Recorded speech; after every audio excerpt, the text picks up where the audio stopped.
Hello everyone, welcome back to our channel amazing Ammu. మనం ఇవాళ వీడియోలో క్యారెట్ రైస్ ఎలా తయారు చేసుకోవాలో చూద్దాం. క్యారెట్ మన హెల్త్కి చాలా బెనిఫిట్ ఉందండి. ఇందులో ఉండే లైకోపిన్ అనే యాంటీ ఆక్సిడెంట్ మనకు ఎటువంటి హార్ట్ ఇష్యూస్ రాకుండా హెల్ప్ చేస్తుంది.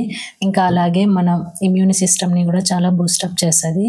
ఇందులో ఉండే యాంటీ ఆక్సిడెంట్స్ కాన్స్టిపేషన్కి, డయాబెటీస్కి, ఇంకా బోన్ని స్ట్రెంగ్తెన్ చేయడానికి, అలాగే వెయిట్ లాస్కి కూడా క్యారెట్ చాలా యూస్ఫుల్. అందువల్ల క్యారెట్ని మన రెగ్యులర్ డైట్లో యాడ్ చేసుకోవడం వల్ల చాలా బెనిఫిట్సే ఉన్నాయి. ఇక్కడ నేను వీడియోలో చూపిస్తున్నట్టు ముందుగా క్యారెట్ని బాగా తుడుము పట్టి పెట్టుకున్నాను. ఇప్పుడు ప్యాన్ తీసుకొని ఆయిల్ యాడ్ చేసి ఆయిల్ బాగా వేడెక్కాక తర్వాత కావాల్సినవన్నీ నేను వీడియోలో చూపిస్తున్నట్టు 1 by 1 అయితే యాడ్ చేశాను. అదే అండి, ఆవాలు, జీలకర్ర, రాతి పువ్వు, మరాఠీ మొగ్గ, అనాస పువ్వు, కొద్దిగా క్యాష్యూ, ఇంకా అలాగే కొద్దిగా బిర్యానీ ఆకు, అలాగే కట్ చేసి పెట్టుకున్న 2 మీడియం సైజ్ ఆనియన్స్ని, ఇంకా ఫైనల్గా 2 పచ్చిమిర్చిని కూడా యాడ్ చేసి తర్వాత అంతా బాగా వేగి కొద్దిగా అరోమా ఫ్లేవర్ చేంజ్ అయ్యాక ఇంకా మనం తుడిమి పెట్టుకున్న క్యారెట్ని అయితే ఇందులో యాడ్ చేయాలి.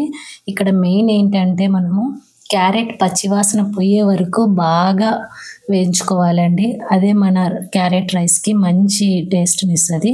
ఇక్కడ నేను మినిమం 15 to 25 మినిట్స్ అయితే పడుతుంది. క్యారెట్ అంతా ఎక్కడ ముద్దలు లేకుండా బాగా అలా విడగొట్టుకుంటూ పొడి అయ్యేలాగా పొడిగా చేసుకుంటూ మనము క్యారెట్ని బాగా వేపుకోవాలి. ఆ తర్వాత అంతా మన క్యారెట్కి పట్టేలాగా బాగా కలుపుకోవాలి. నేను ఇక్కడ వీడియోలో చూపిస్తున్నట్టు. ఇంకొక విషయం ఏంటంటే ఇక్కడ నేను 2 cups ఆఫ్ రైస్కి మినిమం ఒక కప్ అయితే క్యారెట్ని తీసుకున్నాను. ఈ మెజర్ అయితే బాగా గుర్తుపెట్టుకొని 2 cups ఆఫ్ రైస్కి అయితే 1 cup ఆఫ్ క్యారెట్ పడుతుంది. అప్పుడే క్యారెట్ రైస్ బాగా టేస్ట్ వస్తుంది. ఇంకా క్యారెట్ అంతా బాగా వేగాక నేను కొద్దిగా ఇక్కడ ధనియాల పౌడరు, కొద్దిగా జీలకర్ర పౌడరు, ఒక పించ్ ఆఫ్ ఎలాచీ పౌడరు, అలాగే చెక్క లవంగాల పౌడరు, ఇంకా కొద్దిగా మిరియాల పౌడరు అన్నీ ఇక్కడ వీడియోలో చూపిస్తున్నట్టు 1 by 1 యాడ్ చేసుకున్నాను. ఇంకా ఫైనల్గా కొద్దిగా పసుపు, అలాగే మన టేస్ట్కి తగ్గట్టు సాల్ట్ని కూడా యాడ్ చేసుకొని ఈ పొళ్ళన్నీ కూడా క్యారెట్ పేస్ట్కి పట్టేలాగా బాగా కలపాలి. నేను వీడియోలో చూపిస్తున్నట్టు ఇలా అంతా బాగా కలిపేసుకొని బాగా మిక్స్ అయ్యి క్యారెట్ ఫ్లేవర్ వచ్చే వరకు అలా వీడియోలో చూపిస్తున్నట్టు బాగా వేపుకోవాలి.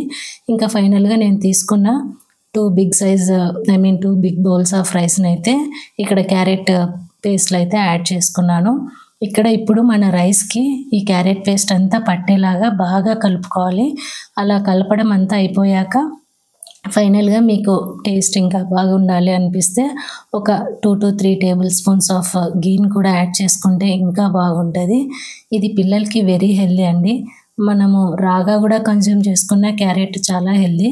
ఇంకా అలా లేదన్నా కూడా ఇలా స్వీట్స్, హల్వాలు, ఇలా క్యారెట్ రైస్ ఇలా ఏదో ఒక రూపంలో కూడా మనము మన రెగ్యులర్ డైట్లో క్యారెట్ని యాడ్ చేసుకోవడం వల్ల చాలా హెల్త్ బెనిఫిట్స్ ఉన్నాయి. ఇంకా వీటి వల్ల ఐస్కి అయితే చాలా యూస్ఫుల్ ఉందండి. ఇలా మీరు కూడా ఒక్కసారి ఇలా ఇదే ప్రాసెస్లో ట్రై చేసి ఎలా ఉందో ఒక్కసారి నాకు కామెంట్ చేయండి. ఫైనల్గా అయితే నేను మా పిల్లలకి లంచ్ బాక్స్కి అయితే ఇవాళ క్యారెట్ రైస్ని అయితే తయారు చేసి పెట్టాను. మీరు కూడా ఇదే ప్రాసెస్లో ఒకసారి ఫాలో అయ్యి ప్లీజ్ డూ కామెంట్ మీ. ఇంకా మీకు ఈ రెసిపీస్ ఎంతవరకు నచ్చిందో కూడా నాకు కామెంట్ చేయండి. అలాగే please do watch, subscribe, share my videos. Thank you once again for everyone and supporting me by watching my videos. Thank you once again.